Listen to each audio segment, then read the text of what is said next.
एक गांव में कृष्णा नामक व्यक्ति रहता था। हर रोज वह दूध से घी बनाया करता था और अपने गांव के बाजार में बेचता था। यही थी उसकी रोजी रोटी कमाने का जरिया। अपने शुद्ध और मजेदार घी के लिए कृष्णा बहुत मशहूर था। घी ले लो, शुद्ध देसी गाय का घी ले लो, घी ले लो, घी ले लो। एक दिन एक मिठाई वाला सुंदर ने कृष्णा को बुलाया और 1 किलो घी के लिए मांगा। कृष्णा गया उसके पास। कृष्णा भाई, मुझे 1 किलो घी चाहिए।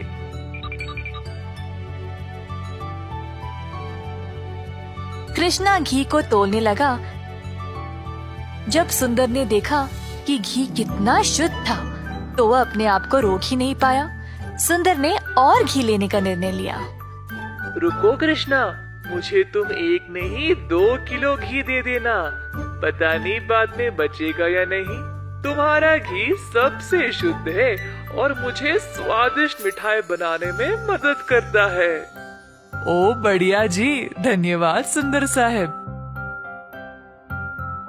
ये लो आपके 2 किलो घी। सुंदर ने खुशी से घी लिया और फिर दोनों अपने अपने रास्ते चले गए। जैसे कृष्णा चलता गया, गांव के लोग उसको एक एक करके घी खरीदने बुला रहे थे। दोपहर तक सारी घी बिक चुकी थी क्योंकि वो घी था ही इतना स्वादिष्ट। अपनी कमाई लेकर कृष्णा अपने भाई कुशल के पास दूध खरीदने गया ताकि वह अगले दिन के लिए और घी बना सके।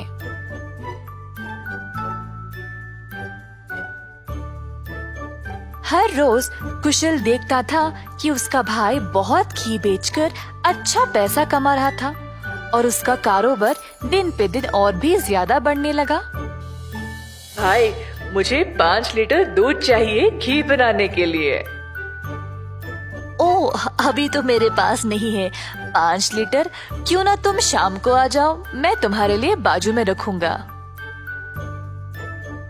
कृष्णा के निकलने के बाद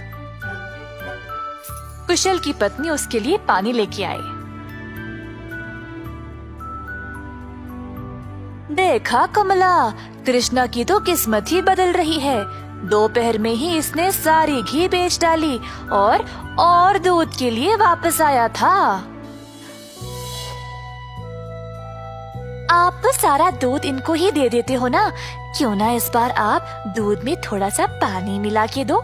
इस तरह हम भी ज्यादा पैसा कमा सकते हैं। कुशल ने अपनी पत्नी की बात मान ली और शाम को जब वह गाय से दूध निकालने गया तो उसने दूध में पानी डालकर कृष्णा के लिए बाजू में रखा। अब कुशल रोज यही करने लगा। धीरे धीरे वह पानी की मात्रा और भी बढ़ाने लगा।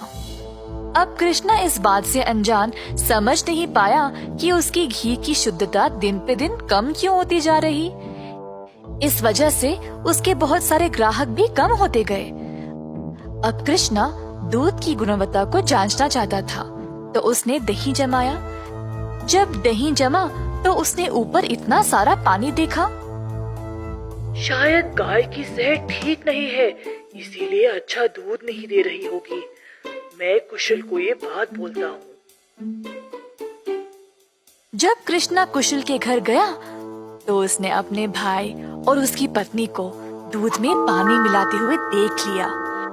अब उसको समझ आ गया कि उसकी घी की शुद्धता इतनी कम क्यों हो गई थी। ना जानते हुए कि वह क्या करे और बिना कुछ कहे कृष्णा वहाँ से निराश होकर चला गया। अब कृष्णा ने अपनी कमाई से 2 गाय खरीदे और खुद दूध निकालना शुरू किया। अब फिर से कृष्णा अच्छी वाली शुद्ध घी बनाने लगा। कृष्णा ने अपनी एक छोटी सी दुकान खोल ली जहाँ पे वो शुद्ध देसी घी बेचने लगा।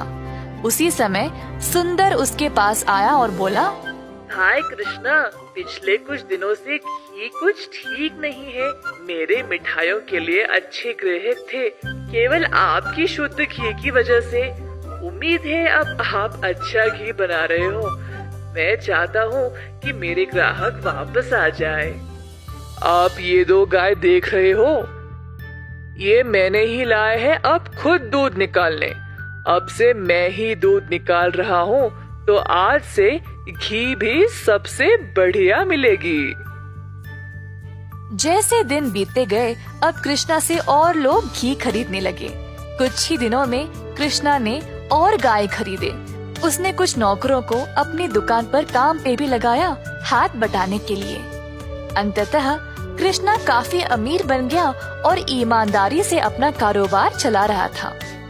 इसी दौरान कुशल, जिसने अपने ही भाई की प्रतिष्ठा को बर्बाद करने की कोशिश की, गांव में अपने मिलावटी दूध के लिए पकड़ा गया। अब कुशल दूध भी नहीं बेच पाया और जल्द नुकसान में पड़ गया। उसे समझ नहीं आया कि अब वह क्या करे। कुशल को अपनी गलती का एहसास हुआ और अपने भाई से माफी मांगने गया। उसने कृष्णा से भीख मांगी माफी के लिए और नौकरी के लिए, ताकि वह अपने कर्जों को चुका सके। दयालु कृष्णा ने तुरंत अपने भाई को क्षमा कर दिया और गायों और कामगार की देखरेख के लिए काम दे दिया। इस कहानी से हम ये सीखते हैं कि दिल से माफी मांगने वाले को माफ कर देना चाहिए और हमेशा एक अच्छी प्रतिष्ठा रखनी चाहिए।